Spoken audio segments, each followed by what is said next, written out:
Hi, my name is Alexandra Johnston, and I'm going to be doing an informative speech on the Mennonites.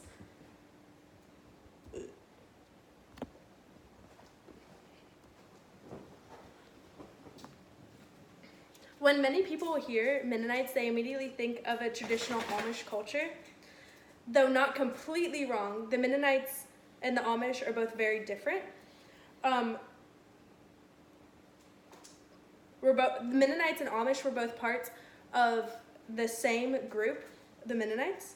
But in the late 1600s, the Amish split from the Mennonites because they thought that they had too liberal of a view.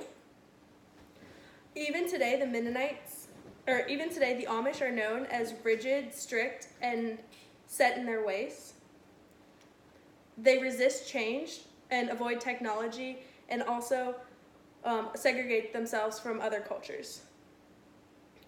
The Mennonites are happy, open-minded, and simple, restraining against confrontation. They are loving and peaceful people. They are very much like you and I. But there are also some very famous Mennonites. An article in the Daily Bonnet lists Jennifer Lawrence, Albert Einstein, Julia Childs, Billie Jean King, and the actor, the big purple dinosaur we all grew up loving, Barney, as a member of the part of the Mennonite congregation. But to better understand the Mennonites, my speech today will be presenting a brief description of how the Mennonites were established, their beliefs, as well as their food.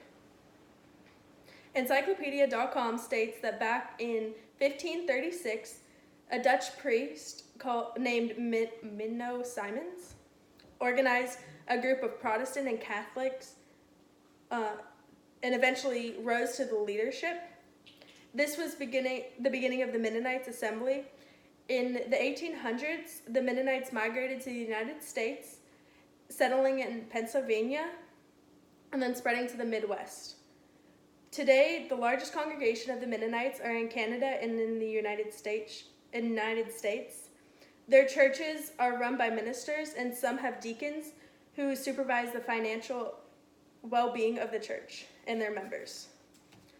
Their beliefs. The Mennonites consider themselves neither Catholic nor Protestant, but separate faith with roots in both traditions. They're like many of the Christians,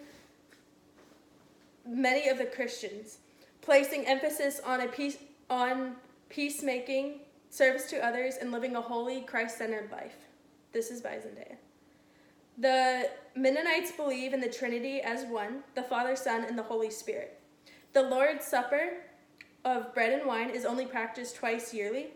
The Mennonites meet for service on Sundays, following the traditional Christian views, and based on the fact that Jesus rose on the first day of the week, Sunday.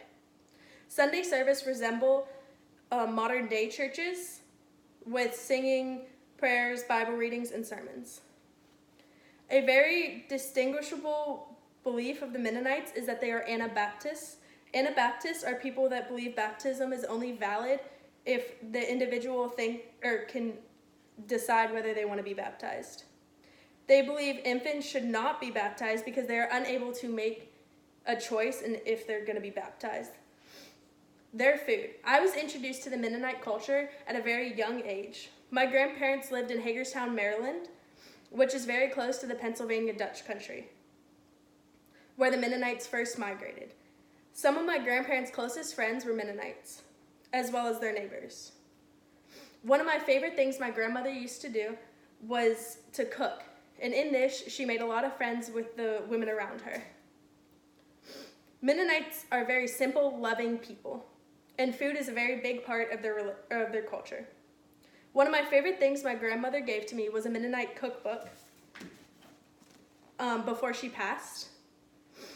This book is very special to me and has a bunch of our family's favorite recipes. I can remember when I was young, my grandmother prepared the dishes for us, and eating them were always the best. A few of my favorites, they might sound strange, but they are shoe fly pie, fastnuts, beef tongue, pickled watermelon rind, oyster casserole, and hog maw. Hog maw is one of my one of our favorite meals that my grandmother used to prepare for us, and it's stuffed in a pig's stomach. The pig's stomach is filled just like a hot dog or sausage casing. It's filled with simple ingredients such as sausage, potatoes, cabbage, celery, and onions, mixed together with salt and pepper and an egg. After stuffing the casing, it is baked. When it is completely cooked, the pig's stomach is crispy, just like a turkey. The hog maw is sliced just like a meatloaf and served with brown gravy. It is everything you need in a meal: meat, potatoes, and vegetables. One dish that my family continues to have every holiday is oyster casserole.